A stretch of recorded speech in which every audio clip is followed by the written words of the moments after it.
Hello बच्चों, आज हम स्टार्ट करेंगे काइनेमेटिक्स में कुछ न्यूमेरिकल प्रॉब्लम यानी लीनियर मोशन के कुछ न्यूमेरिकल प्रॉब्लम पर बातचीत करेंगे।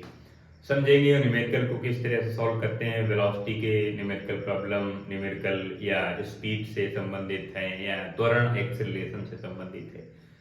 5-7 न्यूमेरिकल हल करते हैं और देखते हैं इनको हल करने का तरीका क्या होता है और कैसे हम लोग हल करते हैं। ये हमारी video lecture series class 11th और क्लास 12th के लिए चल रही है फिजिक्स में यूट्यूब पर, और इसमें आपको जेई मेंस और नीट के पॉइंट ऑफ व्यू से सभी टॉपिक डिटेल से मिलेंगे एनसीईआरटी पैटर्न पर। तो आप इसको देख सकते हैं, इस चैनल में विजिट कर सकते हैं और आपको यहाँ पर हर एक टॉपिक बिल्कुल डिटेल से मिलने वाला है। तो समझते हैं बिना देरी के हम लोग कुछ न्यूमेरिकल प्रॉब्लम काइनेमेटिक्स के। और काइनेमेटिक्स में यहाँ पर हम समझेंगे लीनियर मोशन से न्यूमेरिकल प्रॉब्लम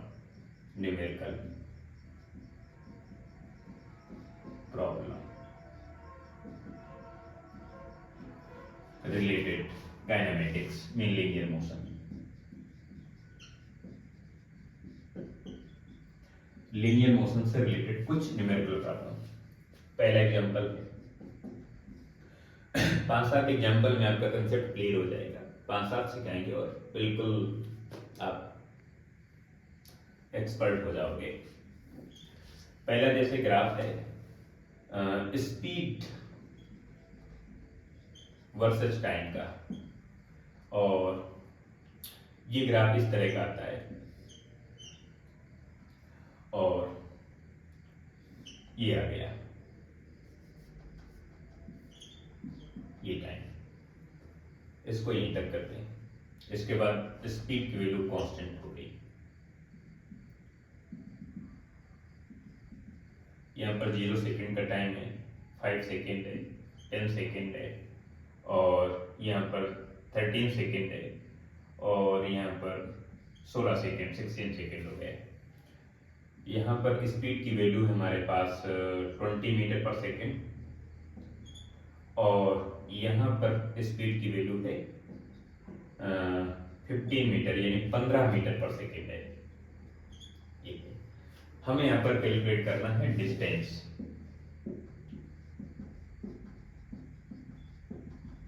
डिस्टेंस कैलकुलेट करना है। ये जो ऑब्जेक्ट मूव कर रहा है इसकी डिस्टेंस कितनी होगी। अब आपको ये ध्यान रखना है कि जो हमारे पास स्पीड और टाइम का जो ग्राफ होगा उस ग्राफ का जो एरिया होगा वो डिस्टेंस के बराबर होगा। तो ये ध्यान रखना है। यहाँ पर इसका मैं आंसर लिख देता हूँ। Area under speed time graph, area under speed time graph is always equal to distance। मेरे कहने का मतलब है कि चाल और समय, स्पीड और टाइम ग्राफ का जो एरिया होगा वो दूरी के बराबर होगा, डिस्टेंस के बराबर होगा। तो ये आपको ध्यान में रख के चलना है। अब ये हमारे पास जो डायग्राम दिख रहा है, इस डायग्राम में हम इस पूरे का एरिया कैलकुलेट कर लें। इसका एरिया प्लस इसका एरिया और प्लस इसका एरिया, इसका एरिया। तो ये हमारे पास एक ट्रायंगल है, त्रिभुज है, त्रिभुज का क्षेत्रफल हम लिखेंगे। इस पूरे ग्राफ का एरिया देखेंगे तो area equal to distance. Area जो भी वैल्यू होगी एरिया तो वो डिस्टेंस के बराबर होगी। तो यहाँ पर इस त्रिभुज का क्षेत्रफल निकालेंगे, इसका एरिया प्लस इसका एरिया प्लस इसका एरिया। तो इसका एरिया निकालेंगे 1/2 आधार गुणा ऊंचाई, बेस मल्टीप्लाई हाइट, तो 1/2 बेस मल्टीप्लाई हाइट। ये हो गया यहाँ से यहाँ तक 10 मीटर, ओ 10 सेकेंड हो गया टाइम है, और हाइट हो गई ये 20 मीटर पर सेकेंड, तो मल्टीप्लाई 20 प्लस ये छोटा सा एक त्रिभुज दिख रहा है, ये छोटा सा एक ट्रायंगल दिख रहा है। इसमें से हम इसका एरिया निकालेंगे तो प्लस लिखेंगे 1/2 बेस मल्टीप्लाई हाइट, तो इसका हो जाएगा 13 - 10 यानी 3 बचेगा। 3 मल्टीप्लाई हाइट इसके लिए हो जाएगी 15 मीटर पर सेकेंड, तो ये हो जाएगा 15 15। और ये हमारे पास एक स्क्वायर हो गया, छोटा सा, छोटा वाला स्क्वायर। तो इसका क्षेत्रफल निकाल लेंगे हम लोग। ये स्क्वायर मान लो या आयत, वर्ग है, जो भी है, तो लंबाई मल्टीप्लाई चौड़ाई निकाल लेंगे। दिखने में तो हमें स्क्वायर लग रहा है, लेकिन वैल्यू के हिसाब से स्क्वायर नहीं होगा। तो इधर हो जाएगा हमारे पास 3 प्लस लंबाई मल्टीप्लाई चौड़ाई करेंगे तो ये हो जाएगा हमारे पास 3 मल्टीप्लाई ये हमारे पास 15 हो जाएगा। इस एरिया को कैलकुलेट करेंगे तो इधर बचेगा 10, इधर हो जाएगा 100 प्लस इसको कैलकुलेट करेंगे तो 45/2 हो जाएगा। तो इसको मैं एक बार ऐसे लिख देता हूँ, 45/2 प्लस इधर हो जाएगा 45, ये हो जाएगा हमारे पास। और इसको हम कैलकुलेट कर लेंगे तो 2 एलसीएम ले लेंगे हम लोग यहाँ से, और 2 एलसीएम ले लेंगे से, या इसको हम डिवाइड कर लें तो 22.5 आ जाएगा। 22 × 44.5 यानी 22.5, तो 100 प्लस 22.5 प्लस 45 और 145 हो जाएगा। और 145 22 जोड़ेंगे, 145 22, तो इधर हो जाएगा 7, इधर 6, इधर 1, यानी हो जाएगा ये हमारे पास 167.5 मीटर, इतनी डिस्टेंस हो जाएगी। तो जब कभी भी आपको डिस्टेंस देखना है इस तरह के ग्राफ में तो आप एरिया कैलकुलेट करेंगे। इसी से रिलेटेड, इसी तरह से मिलते जुलते एक और सवाल देखते हैं, फिर आगे बढ़ते हैं।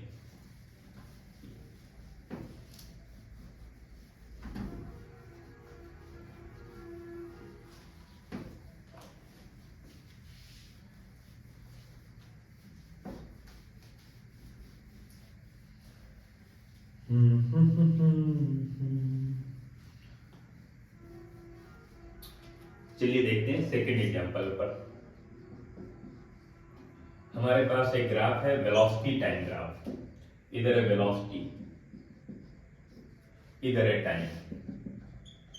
वेलोसिटी है मीटर पर सेकंड में और टाइम है सेकंड में।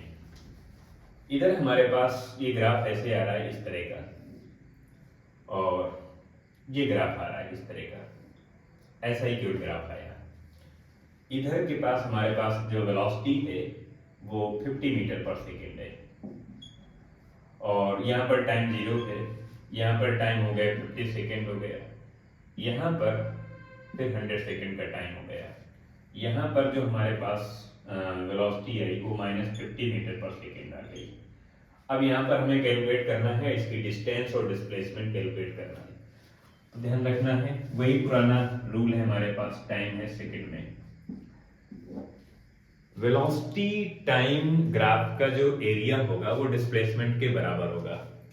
अगर हम वेलोसिटी का मैग्नीट्यूड यूज करेंगे, साइन यूज नहीं करेंगे, तो ध्यान रखना है वो डिस्टेंस मिल जाएगी। तो अगर हमें इस ग्राफ का एरिया कैलकुलेट करना है तो इस ग्राफ का एरिया प्लस इस ग्राफ का एरिया, इन दोनों का जो एरिया होगा वो डिस्प्लेसमेंट के बराबर होगा। तो ध्यान रखना है रूल पहला है, जो स्पीड और टाइम ग्राफ का जो एरिया होगा, area under velocity time graph is always equal to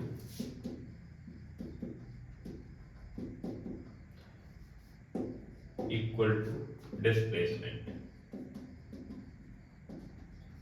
ये डिस्प्लेसमेंट के बराबर होगा। लेकिन सेकेंड रूल में अगर हम मैग्नीट्यूड यूज कर लेंगे, जैसे यहाँ पर साइन यूज -50 है, अगर हम +50 का यूज करेंगे, डायरेक्शन पर ध्यान नहीं देंगे, तो ध्यान रखना यही डिस्टेंस हो जाएगा। अगर हम मैग्नीट्यूड यूज करेंगे, मैग्नीट्यूड के लिहाज से बात करेंगे, तो इसी ग्राफ का जो एरिया होगा वो डिस्टेंस बन जाएगा। अगर हम लोग केवल मैग्नीट्यूड यूज करेंगे, if we are use only magnitude of the velocity का अगर हम मैग्नीट्यूड यूज करेंगे तो इसी ग्राफ का जो एरिया होगा वो डिस्टेंस के बराबर हो जाएगा। चलो पहले कैलकुलेट करते हैं हम लोग डिस्प्लेसमेंट को। अब डिस्प्लेसमेंट कैलकुलेट करना है तो इसका एरिया प्लस इसका एरिया। अब इसका एरिया कैलकुलेट करेंगे तो तुम्हें दिख रहा है ट्रायंगल है, ट्रायंगल का एरिया निकालते हैं तो 1/2 base multiply height 1/2 base multiply height, तो इसका बेस हो जाएगा 50, यानी 50 माइनस 0 यानी 50 मल्टीप्लाई हाइट कितनी है 50 है, तो 50 मल्टीप्लाई 50 हो जाएगा। प्लस अगला वाला जो त्रिभुज दिख रहा है ये, इसका एरिया कैलकुलेट करेंगे तो बेस मल्टीप्लाई हाइट, अब इसकी हाइट देखो -50 है, ये -50 आपको दिख रही है, तो ये -50, इत्तेफाक से ये इस माइनस को हम यहीं पर लिख लेते हैं ना, इसको हम यहीं पर लिख लेते हैं। अब देखो सेम वैल्यू आ रही है तो कट के हो जाएगा 0, यानी डिस्प्लेसमेंट की वैल्यू 0 होगी। अब एग्जांपल कैसा है इसको समझाऊंगा अभी। अगर इसी ग्राफ में हमें डिस्टेंस कैलकुलेट करना है तो हम मैग्नीट्यूड के लिहाज से बात करेंगे। अब मैग्नीट्यूड के जब लिहाज से बात करेंगे तो साइन यूज नहीं करेंगे, तो हम ये देखेंगे कि जो हमारे पास ग्राफ है उस ग्राफ के एरिया में सेम वैल्यू हो जाएगी, बट निगेटिव साइन यूज नहीं करेंगे। 50 मल्टीप्लाई 50 प्लस 1/2 50 मल्टीप्लाई 50, ऐसा देखेंगे। अब इसमें से हो जाएगा, ये हो जाएगा 2500, 2500 का आधा करेंगे तो 2500 divide by 2 plus 2500 divide by 2, यानी फाइनल हो जाएगा 2500 मीटर, इतनी वैल्यू आ जाएगी डिस्टेंस की। ये ऐसा ग्राफ है जैसे आपने किसी भी ऑब्जेक्ट को ऊपर की ओर थ्रो कराया, ऊपर की ओर थ्रो कराया, उस समय टाइम की वैल्यू तो 0 है, t इक्वल टू 0, लेकिन उसके पास जो वेलोसिटी है वो 50 मीटर पर सेकंड है। लेकिन जैसे जैसे बॉल ऊपर जा रही है, जा रही है, जा रही है, इसकी वेलोसिटी कम हो रही, कम हो रही, कम हो रही है। 50 सेकंड के बाद इसकी वेलोसिटी 0 हो गई, और वापस जब ये नीचे की ओर आएगी तो फिर से 50 सेकंड लग जाएगा, तो टोटल हो गया 100 सेकंड, और नीचे आने में वेलोसिटी की वैल्यू होगी नेगेटिव होगी, और फिर से उतनी वेलोसिटी होगी, लेकिन इस बार डाउनवर्ड होगी तो नेगेटिव आ रही है, ये ध्यान रखना है। किसी ऑब्जेक्ट को ऊपर की ओर थ्रो कराएंगे, बॉल को ऊपर थ्रो करा रहे हैं, फिर नीचे आ रहे हैं, उसी के ग्राफ है और उसी के रेस्पेक्ट में ये डिस्प्लेसमेंट और डिस्टेंस हम कैलकुलेट कर रहे हैं। चलिए अगला एग्जांपल देखते हैं, लेकिन आपको एक कंसेप्ट ध्यान रखना है किस तरह के न्यूमेरिकल हम लोग कैलकुलेट करते हैं। जब भी कोई आपको न्यूमेरिकल मिले तो उसकी लैंग्वेज को पहले रीड आउट करना है, ठीक से समझना है कि वो कहना क्या चाहता है, और फिर उसके हिसाब से आप मतलब आगे बढ़ेंगे। जल्दबाजी नहीं करना है और ठीक से चीजों को समझना है, तब जाके आगे काम कर पाएंगे हम लोग। आगे बहुत सारे एग्जाम हैं, उन सभी एग्जाम में न्यूमेरिकल लाने हैं फिजिक्स में से, और फिजिक्स के लिए तो न्यूमेरिकल एक आप कह सकते हैं जादू का काम करता है। चलिए आगे एक दो क्वेश्चन देखते हैं, फिर अपने कंसेप्ट पर नई अवधारणा के साथ बात करते हैं। जैसे हमारे पास तीसरा एग्जांपल है, एग्जांपल थर्ड। एक हमारे पास ऑब्जेक्ट है, कोई कार है, ये कार मूव कर रही है, इधर की ओर जा रही है, और धीरे धीरे इसकी वेलोसिटी डिक्रीज होती जा रही है। तो हमें बताना है कि इसकी वेलोसिटी कितने समय के बाद 0 हो जाएगी, इन विच टाइम,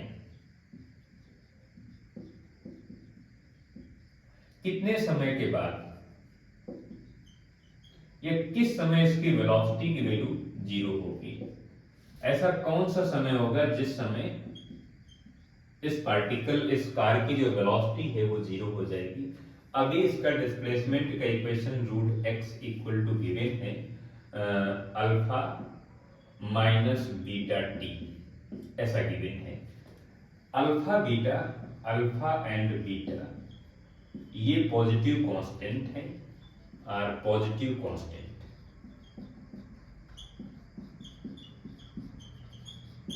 और अल्फा की वैल्यू है 10 एंड बीटा की वैल्यू है 20, अपनी यूनिट में है। और अगर इसकी हम लोग यूनिट लिखेंगे तो टाइम के रिस्पेक्ट में यूनिट आ जाएगी, जो भी यूनिट यूज कर रहे हैं रिस्पेक्टली यूनिट। तो हमें वैल्यू बताना है टाइम की, कि किस टाइम के बाद ये पार्टिकल, ये कार रेस्ट पर आ जाएगी। सीधी सी बात है कि जब कार रेस्ट पर आएगी उस समय इसकी वेलोसिटी वैल्यू 0 होगी, और वेलोसिटी वैल्यू 0 करने के लिए पहले हमें इसका अवकलन करना पड़ेगा, डिफरेंशिएशन करना पड़ेगा। इसके लिए हमें इसको x के फंक्शन में लिखना पड़ेगा, तो इसका दोनों ओर स्क्वायर कर देंगे। जैसे ही इसका दोनों ओर स्क्वायर कर देंगे तो रूट हट जाएगा और x इक्वल टू हो जाएगा अल्फा माइनस बीटा का होल स्क्वायर, और x equal to alpha square plus beta square और T square A minus B का होल स्क्वायर ओपन कर देंगे माइनस 2 अल्फा बीटा टी, ऐसा हो जाएगा 2ab। अब यहां से आप इसका डिफरेंशिएशन कर दें, अवकलन कर दें, तो dx divide by dt equal to d by dt, इधर हो जाएगा alpha square plus beta square T square minus 2 alpha beta T, और इधर से हो जाएगी तो वेलोसिटी हो जाएगी dx by dt equal to alpha का 0 हो जाएगा बिकॉज ये कांस्टेंट है, बीटा स्क्वायर में से बीटा स्क्वायर का नहीं होगा, टी स्क्वायर का 2t हो जाएगा, यानी हो जाएगा 2 बीटा स्क्वायर टी माइनस इधर हमारे पास केवल बचेगा t का 1 हो जाएगा 2 अल्फा बीटा बचेगा, क्योंकि हमसे क्वेश्चन कह रहा है कि किस टाइम के बाद उसकी वेलोसिटी 0 होगी, वो रेस्ट पर आ जाएगा, और जब रेस्ट पर आएगा तो सीधी सी बात है कि उसकी वेलोसिटी की वैल्यू 0 होनी चाहिए, तो उसको 0 कर दें, इधर पहले से 0 है 2 beta square T minus 2 alpha beta. अब इधर से हम लोग t की वैल्यू निकालना चाहते हैं, तो t की वैल्यू निकाल लेंगे, इधर से हो जाएगा 2 beta square T equal to 2 alpha beta, इतनी वैल्यू हो जाएगी हमारे पास। एक यहाँ से बीटा कैंसिल आउट हो जाएगा, 2 से 2 कैंसिल आउट हो जाएगा, तो इधर बीटा टी इक्वल टू बचेगा अल्फा, तो टी इक्वल टू बचेगा अल्फा डिवाइड बाई बीटा। अब अल्फा बीटा की वैल्यू हम रख सकते हैं, अल्फा की वैल्यू है 10 और बीटा की वैल्यू है 10 डिवाइड बाई 20 यानी 1/2 यानी 0.5। आधे सेकंड के बाद ये कार रेस्ट पर आ जाएगी। एक दो सवाल और देखते हैं फिर आगे बढ़ते हैं।